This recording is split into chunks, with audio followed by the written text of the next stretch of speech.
బాగున్నాము. సో కూటమి ప్రభుత్వం వచ్చి 10 నెలలు పూర్తయింది. ఈ 10 నెలల పరిపాలన మీద మీ అభిప్రాయం? నా అభిప్రాయం బాగుంది. బాగుంది. ఇప్పుడు మేము కూడా అడుక్కునే వాళ్ళం కూడా మేము ఇంత చల్లగా ఈరోజు ఈడ కూర్చొని మేము ఇంత డివైడర్ మీద అడుక్కుంటున్నామంటే ఓకే. అదన్నీ డిగ్గిరం సీఎం పవన్ కళ్యాణ్ అంటారు. ఆయన కోసమే. ఎందుకని? ఆయన వచ్చే నిజం. ఆ, ఆయన ఉండంగా ఈరోజు ఆయన ఉంటుండే ఈ పధికారంలో ఒక్క పోలీసు కానీ ఎవరు కానీ మమ్మల్ని అనేవాళ్ళు లేరు. ఓకే. ఆ ప్రభుత్వం ఉన్నప్పుడు మమ్మల్ని అడిచేవాళ్ళు. ఓకే. కనీసం అన్నం కోసం ఆకలి కోసం ఏడుస్తున్నా కానీ ఆ ముద్ద కూడా దొరకనీయకుండా లేపేవాళ్ళు. ఓకే. ఇప్పుడు డిగ్రీ సీఎం గారు వచ్చిన తర్వాత ఈ డివైడర్ కానీ ఈ బస్ స్టాండ్ కానీ చాలా బాగుంది. నేను చెప్తాను సార్, అదేలా అదేలమ్మా, అర్థమైంది. నేను ఇక్కడ కూర్చొని 4 సంవత్సరాలు బట్టి నేను చూస్తూనే ఉన్నా. ఓకే.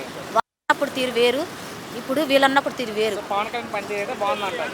చాలా బాగుంది. ఎందుకు అంత ఆనందంగా చేస్తుంది? నిజంగా ఆ సార్ దయ వల్ల నేను ఈ రోజు కూడా నా కుటుంబాన్ని నేను ఇప్పుడు బాగున్నాను. ఇప్పుడు సంతోషంగా బతుకుతున్నాను. మంచిగా ఉండాలని నాకు కోరుకుంటున్నాను. మొత్తం అన్నం దొరుకుతుంది, రూపాయి వస్తుంది సార్. కానీ నేను బతికున్నాళ్ళు పవన్ కళ్యాణ్ ఉండాలి.